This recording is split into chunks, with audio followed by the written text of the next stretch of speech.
Alex Haley, A Brief Biography. Alex Haley was an American writer and journalist, best known for his popular and acclaimed novel, Roots, The Saga of an American Family. Haley is also known for his collaboration with Malcolm X on Malcolm's autobiography. Alex Haley, born Alexander Murray Palmer Haley, was born on the 11th of August 1921 in Ithaca, New York, to Simon Haley and Bertha George Haley. Haley was the eldest of 3 sons. His father, Simon, was a professor of agriculture at Alabama A&M University. Although Haley was born in Ithaca, the family moved to Henning, Tennessee, where his mother had grown up. And in 1926, when Haley was 5 years old, the family again moved back to Ithaca. Haley was enrolled at Alcorn State University, a public historically black land-grant university in Mississippi. Just a year later, he left Alcorn State University for Elizabeth City State University, which was also a public historically black university in North Carolina. But Haley only spent a year at the college and dropped out the following year. His father thought he needed to cultivate some discipline in his life and convinced him to enlist in the military. On the 24th of May 1939, Alex Haley, aged 17, enlisted in the U.S. Coast Guard as a mess attendant, thereby marking the beginning of his 20-year career in the U.S. Coast Guard.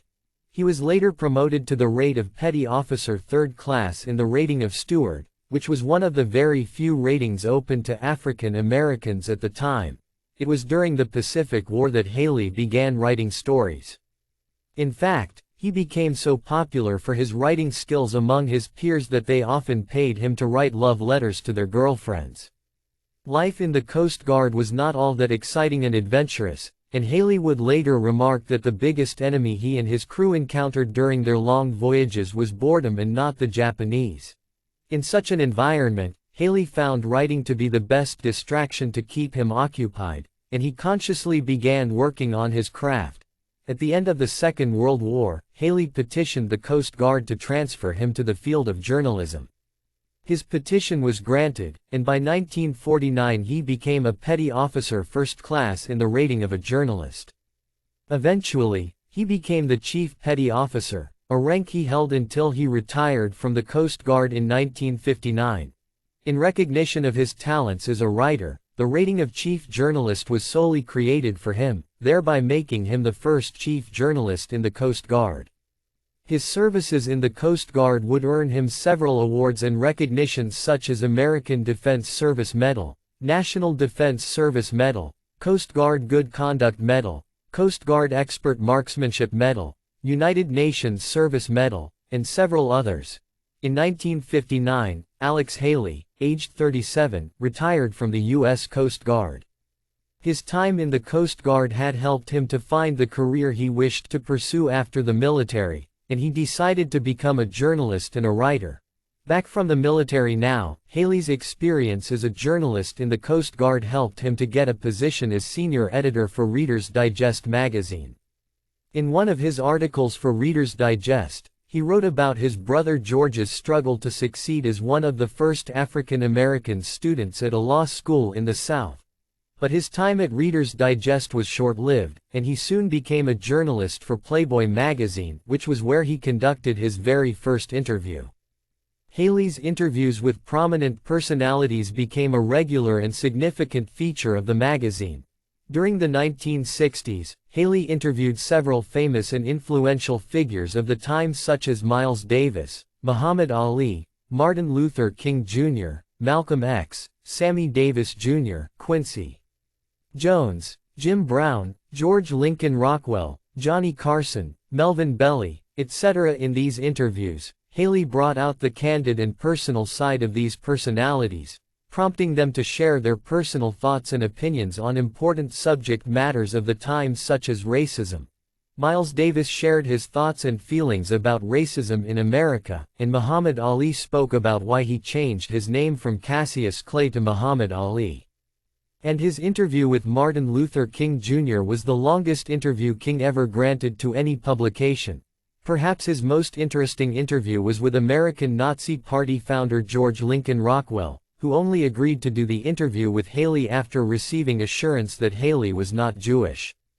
It is said that Rockwell kept a handgun on the table throughout the interview. Haley's interview with Rockwell would go on to be recreated in the 1979 television miniseries Roots: The Next Generation, with Marlon Brando as Rockwell and James Earl Jones as Haley. Alex Haley first met Malcolm X in 1959, when Haley was working for Reader's Digest and wrote an article on the Nation of Islam. Then the two met again when Haley interviewed Malcolm for Playboy in 1962. In 1963, Doubleday Publishing Company asked Haley to write a book on Malcolm's life.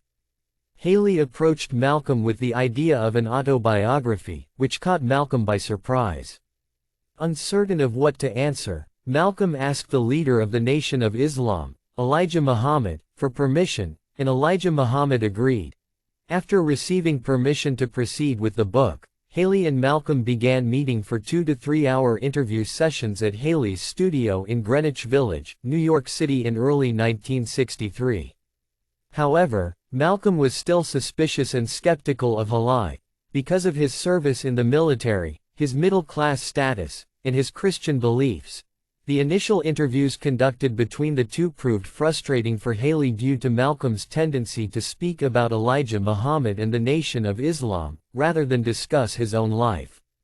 And Haley's frequent reminders that the book was supposed to be about Malcolm and his life and not Elijah and the Nation of Islam angered Malcolm.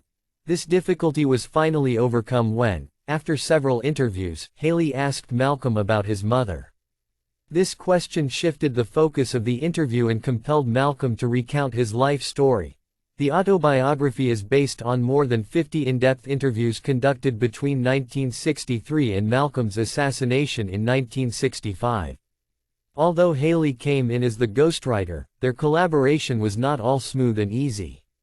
The editing, revising, and composing of the book was a constant power struggle between Haley and Malcolm, with both sometimes having competing ideas about how the book should turn out. However, Haley would later admit that he deferred to Malcolm's specific choice of words and, in general, Malcolm controlled the overall language and composition of the book. But, on the other hand, Malcolm assented to Haley's literary choices and narrative style. The book is written like a spiritual conversion narrative that touches upon Malcolm's philosophy of black pride, Pan-Africanism, and black nationalism.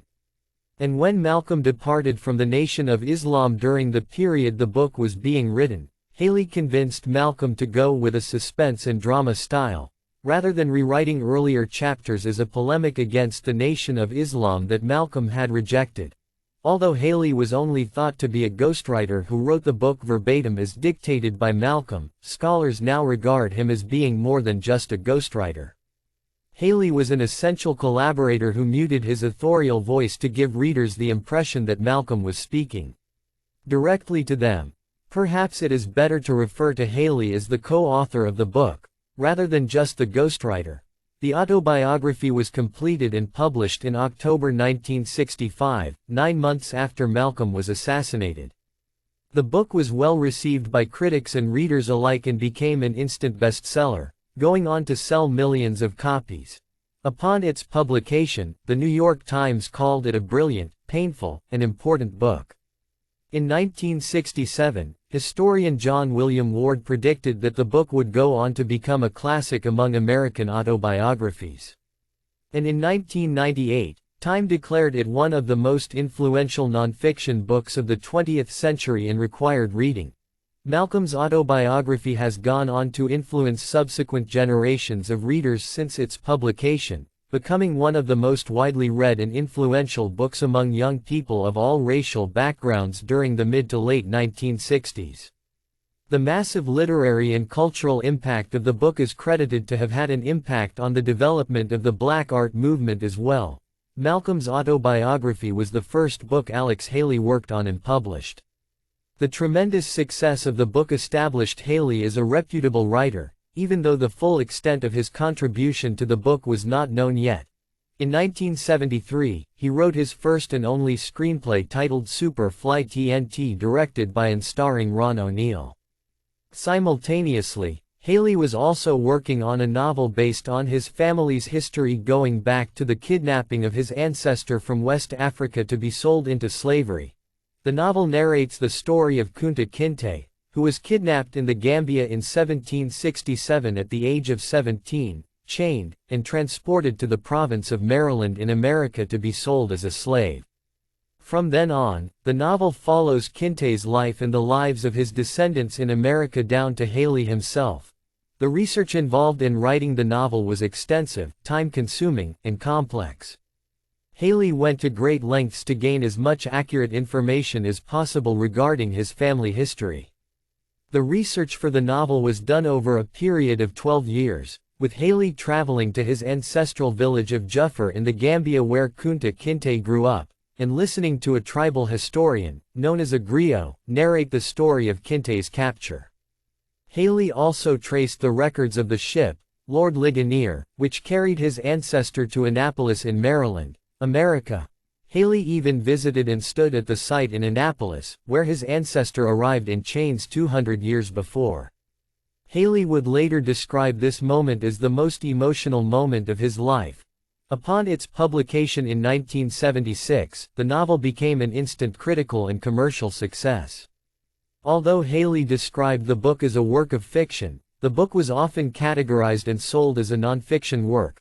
The novel debuted at number 5 on the New York Times bestseller list, quickly rising to the number 1 spot where it spent 22 weeks. The novel spent a total of 46 weeks on the New York Times bestseller list. In January 1977, the television adaptation of the novel was aired to a great response, attracting over 130 million viewers across America. The success of the television series further helped to increase book sales. Within the first 7 months of its release, the novel sold over 15 million hardcover copies. The massive success of the novel and the popularity of the television series caused a cultural sensation in America and generated interest in African American genealogy and an appreciation for African American history. In 1977, Alex Haley won a special Pulitzer Prize for the novel, and the television series also received several awards.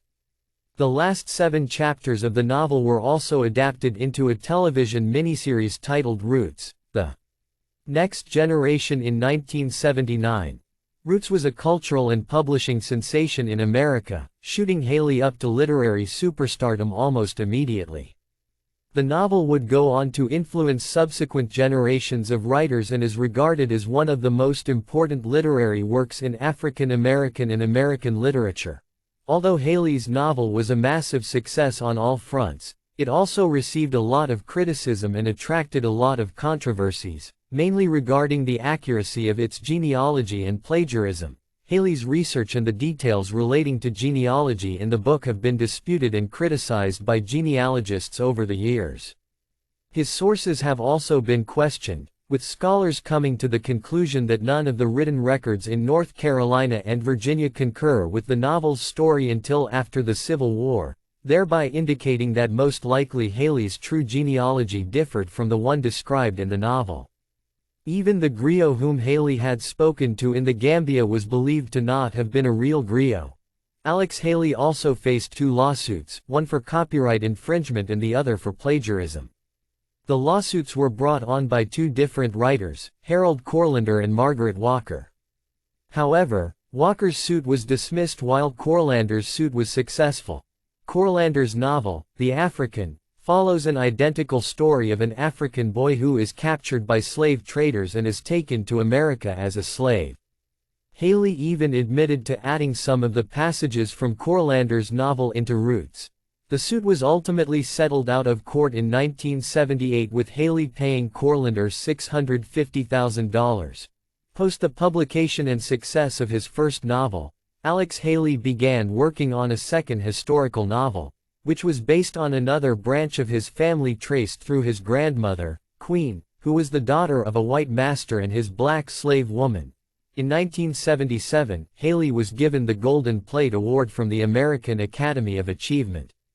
The same year, he also received the Spingarn Medal from the NAACP for the exhaustive research and literary skill employed in the writing of Roots.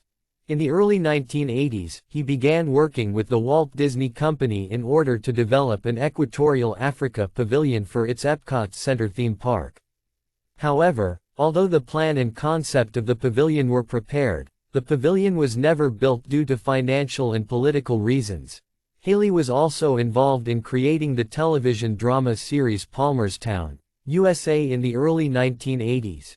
In the last years of his life, Haley lived on his small farm in Clinton, Tennessee. On the 10th of February 1992, Alex Haley, aged 70, died of a heart attack in Seattle, Washington, leaving his second novel unfinished. He was interred beside his childhood home in Henning, Tennessee. In 1993, his second novel was finished by Australian writer David Stevens and published as Alex Haley's Queen, The Story of an American Family. The same year, the novel was adapted into a television miniseries. In 1999, the U.S. Coast Guard dedicated the cutter USS Edenton to Haley and recommissioned it as USCGC Alex Haley. The Coast Guard named the food service building at their training center in Petaluma, California, Haley Hall in his honor, and also gives out an annual award called the Chief Journalist Alex Haley Award in honor of Haley being the first ever chief journalist in the Coast Guard. The award is given to individual photographers and writers who have had articles or photographs communicating the Coast Guard's story published in internal newsletters or external publications. And in 2002, Haley was posthumously awarded the Korean War Service Medal by the Republic of Korea.